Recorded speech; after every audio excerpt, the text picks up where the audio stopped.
প্রকাশ্য ফেতনাকেও সে চিনে না। যেমন রিমান্ডে আমাকে এক পুলিশ, মগা পুলিশ একটা আছে, সেটা জিজ্ঞাসা আমারে, হুজুর কাদিয়ানীদের সাথে একটু মিলমিশ করে চলা যায় না? আবার তার জিজ্ঞাসা ছিল আমার কাছে, হুজুর কাদিয়ানীরা কি আসলেই কাফের?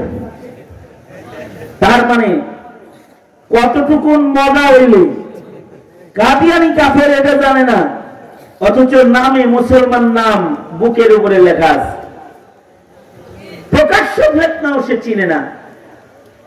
বহু এমপি মন্ত্রী আছে, নাস্তিক্যবাদ ফেতনাকে তারা চিনে না।